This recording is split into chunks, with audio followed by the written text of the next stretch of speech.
So, episode 3 right now, right? We've previously just talked about, our niches, and like that was episode 2, right? Yes. And when we talked about our niches, we kind of went into like what it is that we're all about, like what it is that we like to do, and all the things. And right now we're here with Christian and me, myself, Kyle, and Michael's not here right now because he's on a shoot right now, actually, in Murrells Inlet, right? Yeah. He's doing some real estate stuff down there. And so we're going to go over color a little bit. We're going to talk about color. It's going to be a color episode. And we're going to talk a little bit about what color makes you feel like, how we use it, and what kind of cinematography is out there, and for what reasons that color influences cinema, right? And or what cinema uses color for, right? Yeah. It affects people in such a wide array of ways, man. Color is one of those things, whether you know it or not, it's affecting you, and it can be a subconscious thing, or you might be fully aware of it. You might be like, wow, the color in this is, I feel something. But it's interesting. Color has a huge impact on a film. So I love it because it's such a subjective type thing, right? Yeah. But it's also like a scientific type thing at the same time. Because if you look at a video that has a bunch of really dark tones to it, that is way desaturated in the shadows, and it's got some highlights that are a little bit there, but that kind of thing can influence how someone feels about it. Batman, for example, or like what's I'm thinking of with the Flash and Zack Snyder's Justice League. Yeah. Justice League, like that's a perfect example of that. Very stylized. Yeah, very stylized. Or like punchy commercials that have like candy and kids involved and toys and things like that have all this saturation. It's all over the place. And so being able to find those two balances between what makes you feel a certain way and why is so interesting, because we can watch a video without sound on, right? Yeah. Mm-hmm. And we have to be a video, we have to have some kind of like visual aspect to it. That's where graphics and color come so much into play. Yeah. Right? 100%. And so looking at the different types of film, it's really interesting to see where people put in colors, because we can actually do that within things like Color Finale, DaVinci Resolve, Lumetri Color. Sometimes, people like some of that, and it just depends on what editing program you're using. But essentially, we like to use Final Cut and Adobe. Yeah. And within Final Cut, we use something called Color Finale, where we can pick like the tan that's in this table, the certain type of tan in this table, and make it purple or green or something stupid and have some fun with it, right? And then we can blend it within the table itself. It's crazy what you can do with it. Yeah. So being able to find out what it is within a film that is influenced by color that we use in everyday kind of situations or content is something so special to us. For sure. Right. And so what's something very recently that you've done with color that really kind of made it feel special for you? So I was showing Kyle this video yesterday, actually, while we were on location for some stuff. And I did this video recently for this woman who grows microgreens out of her house. And she goes to the local farmer's market every week. And it's one of those things, I had the pleasure of meeting with her beforehand and having all of these kind of talks with her about what she wants to do, what she wants to accomplish and stuff. And I kind of had an idea already of how I wanted to color it according to that. I knew that I wanted it to be more kind of like warm and airy, which to me is, a bit more of like a dreamy, hopeful vibe, because she gave me this whole story about how... That's exactly what that thing looked like, by the way. It was great. Thank you, man. Yeah. And she gave me this whole story about how 2020 was supposed to be her year and how it was going to be the best year of her life, she decided, on 2019 New Year's Eve. And then, of course, the pandemic happened, and she was able to still make it the greatest year because of this passion she found for microgreens. They're a superfood. They give you all kinds of antioxidants and stuff. And she saw that as a way to keep herself and her community healthy during that time. And just amazing story, amazing woman. And I got a lot of the inspiration for the coloring, injected through that conversation. Mm-hmm. So, the conversations we have with our clients, the relationships that we have, and our process, having a multi-step process before even filming really can influence the color, really can influence the psychology that we want behind it. Yeah. And you saw the email, like I sent it back to her. She's like, "Oh, I'm in tears. Like, this is amazing." And so part of that is because of the color. Yeah. You know, It's so interesting to be able to see color in certain situations because we can pump like green or purples or blues into certain areas where, you know, it complements one another, and using color science and color analogy and color harmony in those situations, being able to allow for our eyes to understand and our minds to feel more apt to feelings that something is, whether it's more elite, whether it's more moody, whether it's more dreamlike or documentary, realistic, grungy, whatever it may be. All those situations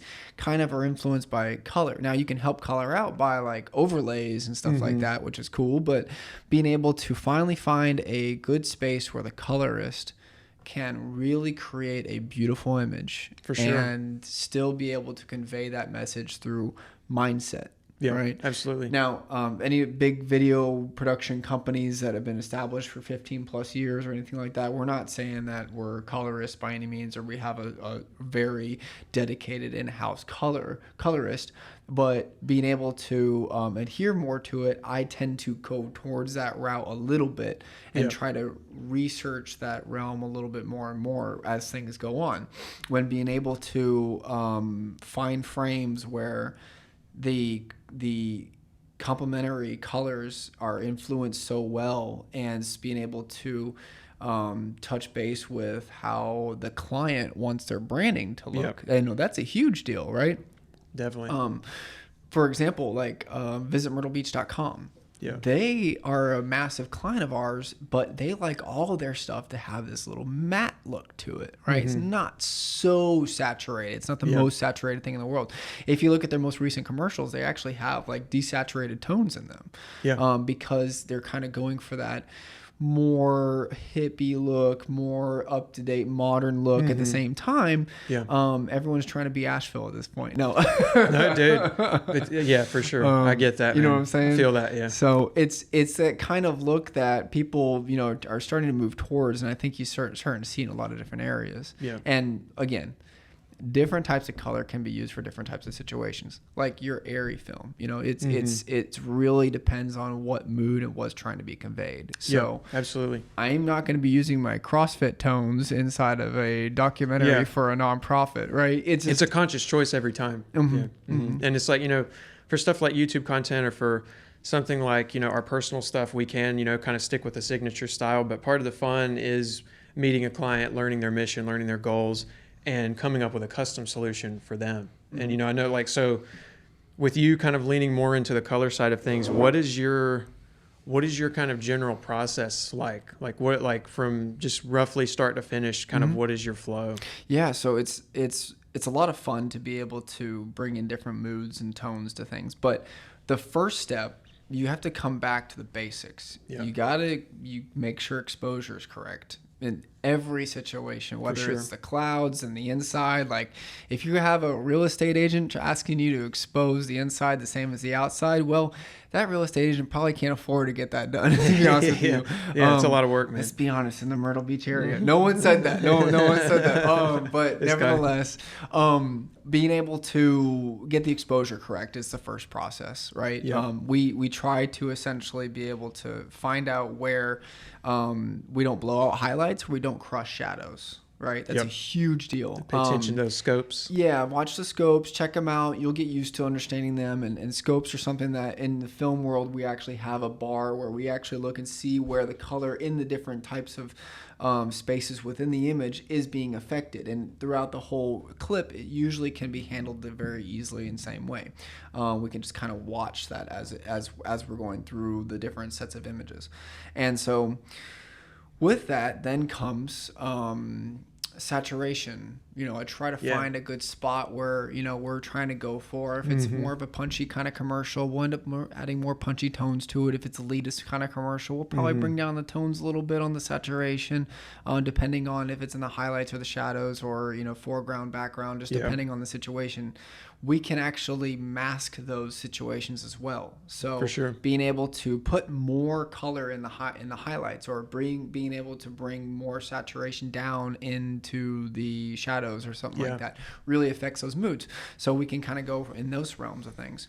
Now I do it a little different. I'm not a super colorist, so any video production houses don't come at me or anything like that on Facebook or Instagram. There's 10 ways to do everything. Yeah, yeah. I mean, in Photoshop, Premiere, whatever, pick your poison. There's so many ways to skin a cat. You know what I'm saying? And the correct way, for my understanding and where I am at in my career at the moment, is to do exposure, saturation, color correction, right? Yeah. Color correction is a huge deal, being able to make sure that the image is actually not so like warm or not so cold, or depending on the situation that it's in, obviously. We want our whites to look white. We want all the things to look certain ways.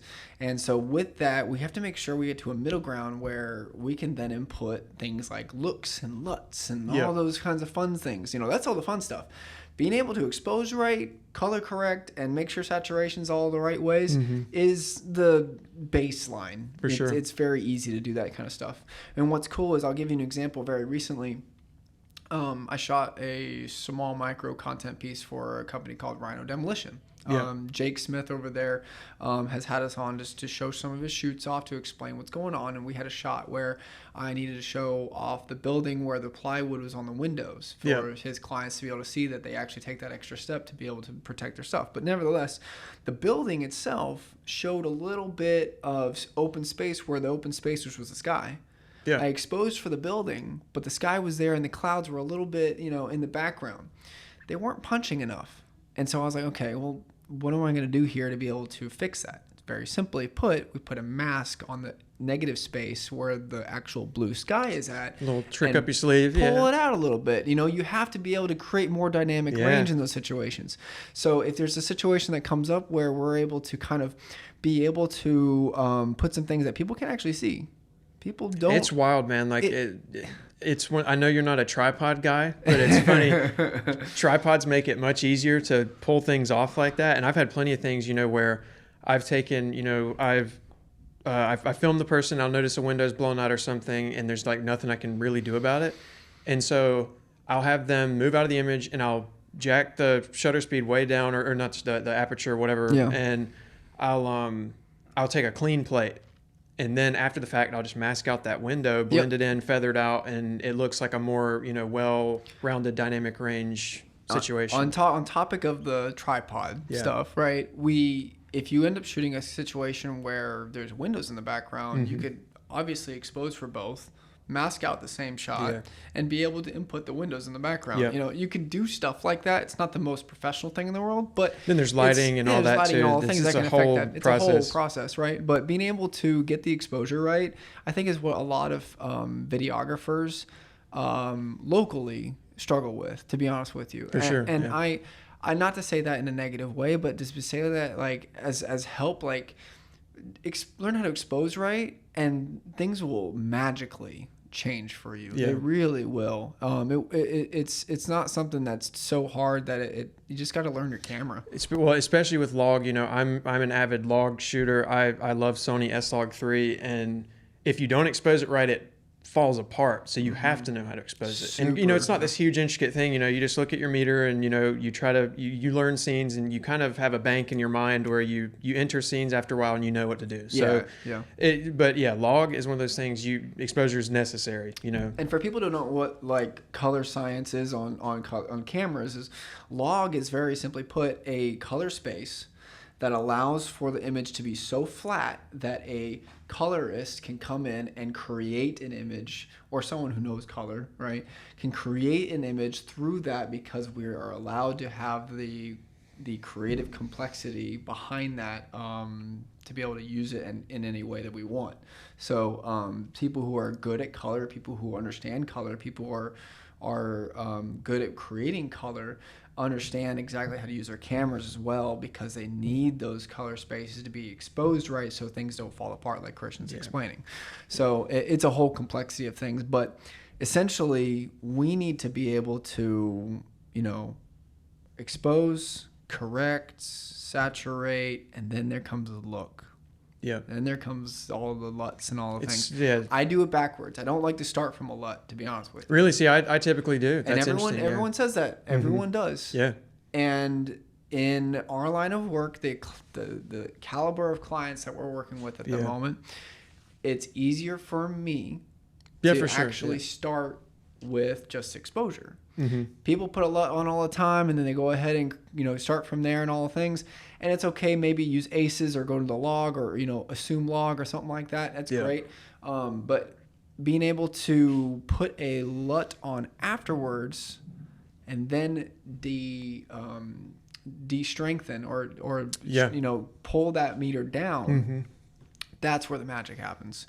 So we end up creating a look as far as like if you want to put, pull up the highlights and the shadows or something like that and be able to give it a little smoky vibe or something like that.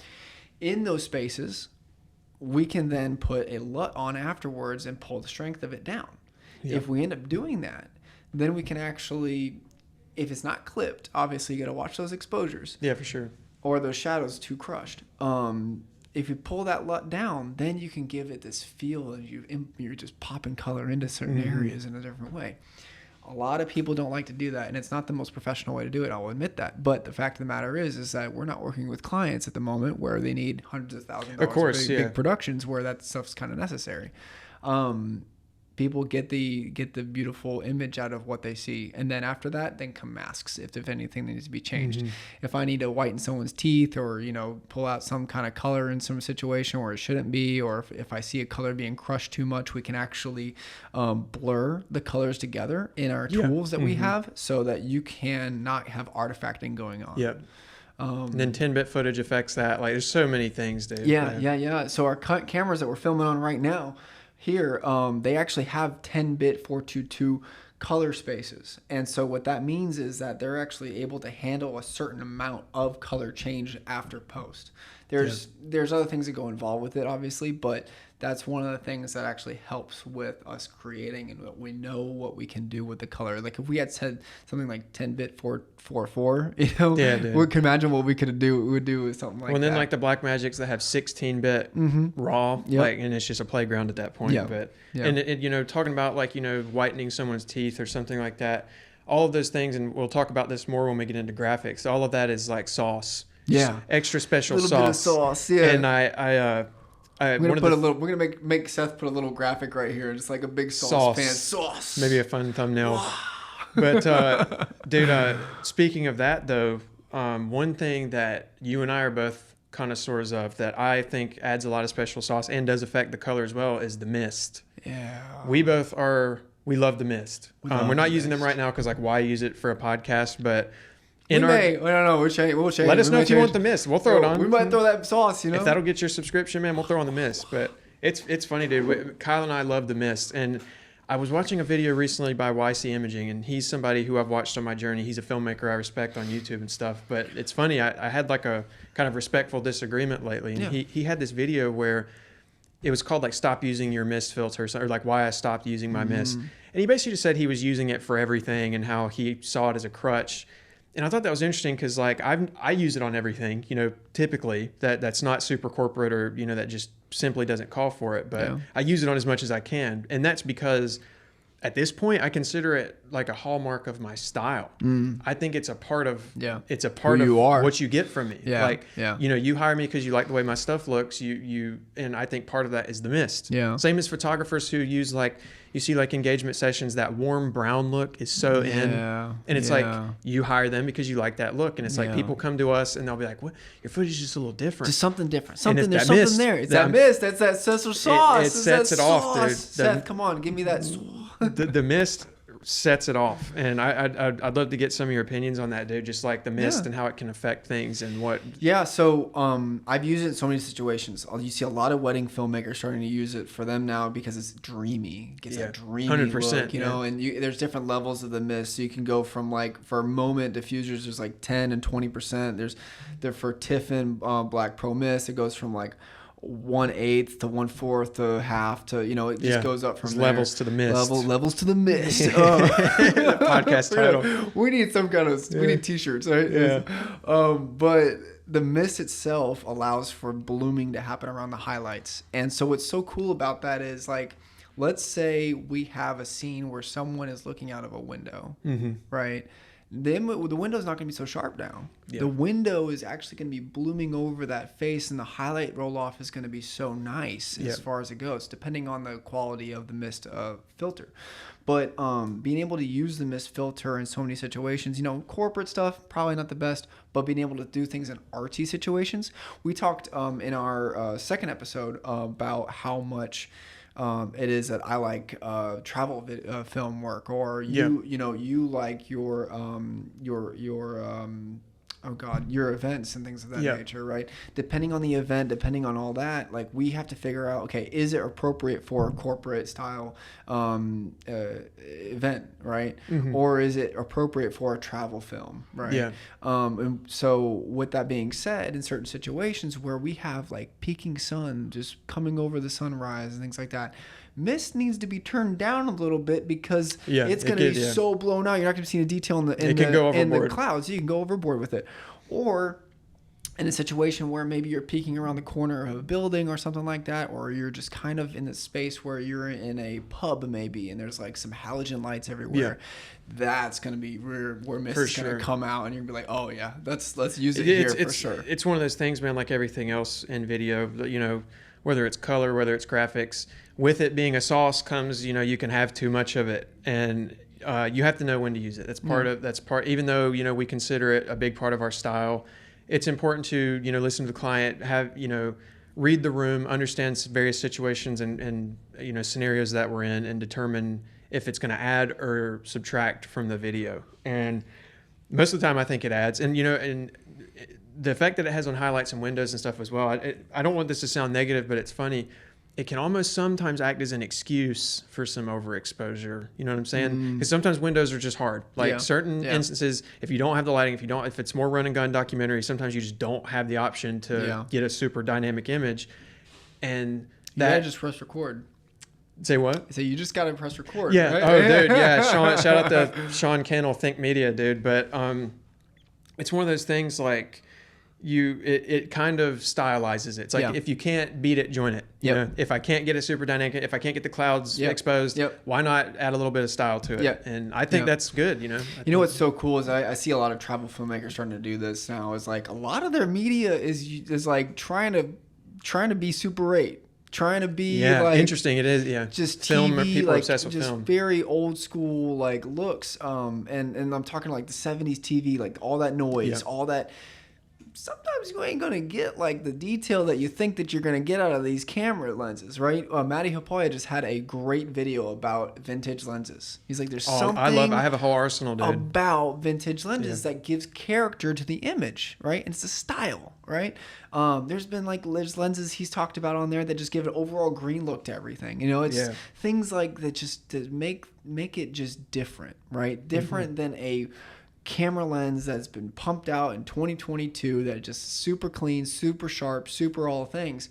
Great, but we're not getting any characteristics out of those lenses, right? And it's cool, man. It's like, at the end of the day, even when we are making compromises, if the color calls for something that isn't something we would grade our own YouTube video or our own personal film with, it's still cool to come up with a custom solution, and it really is like putting your fingerprints on something. And it's very cool to go in and have a custom grade, and everything affects it. The lenses affect it, the lighting affects it, and bringing in RGB light, it's a whole other ball game. And it's funny, man. Like, it's cool just how custom you can get with your color and how you can tell a story with it, and how you can really make it your own and the client's own.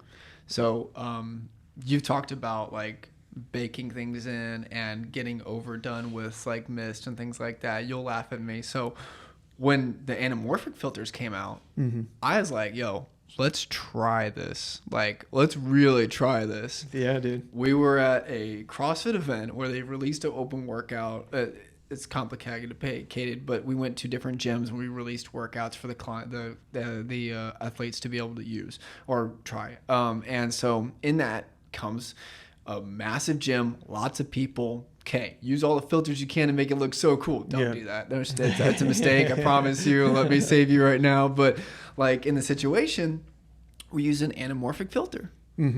you saw streaks all over every single light bulb in these gyms, and it was hundreds of them. It was just not good. The client was like, "Hey, maybe we should not use the." And at that point, it's like it says baked in. It's like, "Yep, So there are times when you can go overdone with it, and there's times when you can overdo. Michael Bay. Yeah, you can overdo like color in situations, and so I think that with that being said, I think that color is such an influential thing, but again, learn how to use it for your style and be able to understand color harmony and color science before you start oversaturating and exploding highlights and crushing shadows.